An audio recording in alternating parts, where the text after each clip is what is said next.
Welcome back to video 4 of iClickUniversity's video tutorial on how to make a second income without a second job.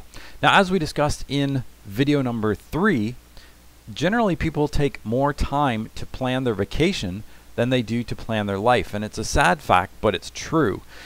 The other thing is that when people set goals, they don't write them down, and they don't actually have a plan to be able to achieve their goals, and so they don't ever reach their goals, and they become disenchanted, and they just figure that, well, there's no point in setting goals because I never get them.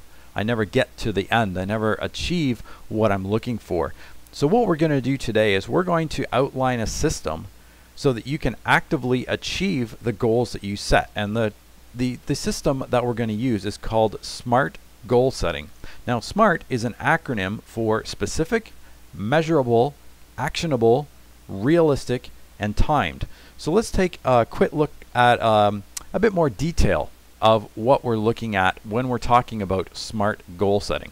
Now, when we're talking specific, when you're setting your goals, you want to be as specific as absolutely possible. So saying something like, I want to be more successful this year, that's not a specific goal.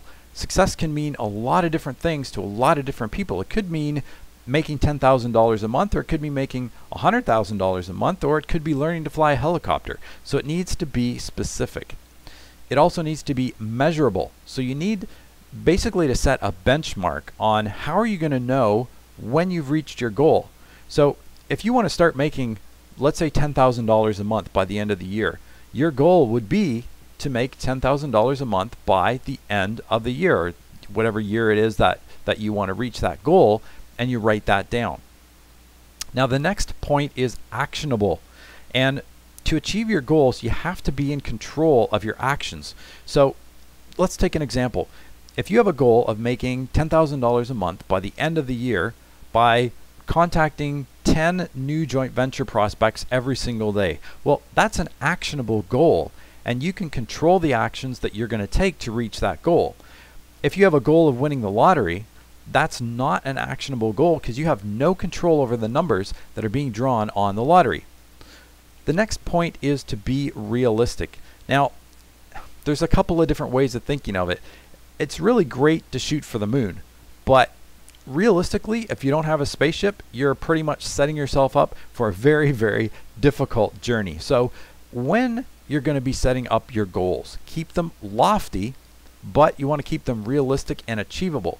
Because if you've never approached anybody about joint ventures before, and your goal is suddenly to set up 50 joint venture partnerships in the next 2 days, that's not realistic.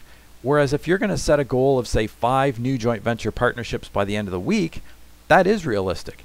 So you want to set your goals at a reasonable level. You don't want them to be too high because then that leads to discouragement. So you want to be realistic and achieve your goals in a realistic manner, because it's going to inspire you, and it's going to inspire you to set more goals, and it helps you to become successful. And every time you achieve a goal, you have a very fantastic feeling about reaching that goal. And once you've done it once, then you can do it again and again and again. And the final point is timed. You need to set a time limit on your goals. So simply deciding that you're going to get 5 new joint venture partners is way too wide open. It's too open-ended.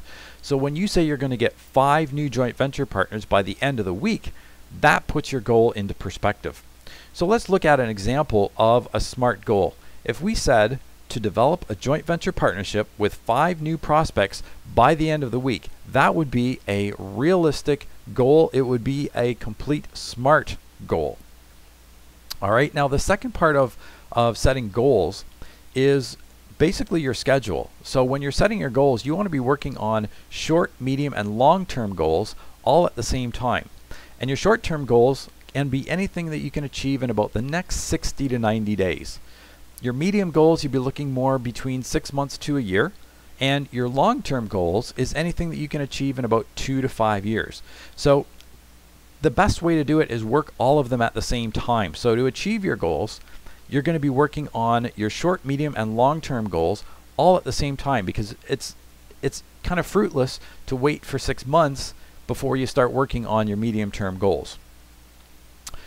Once you've got your goals in place, the next step is to get busy and start setting up your business so that you can actually meet the goals that you've set.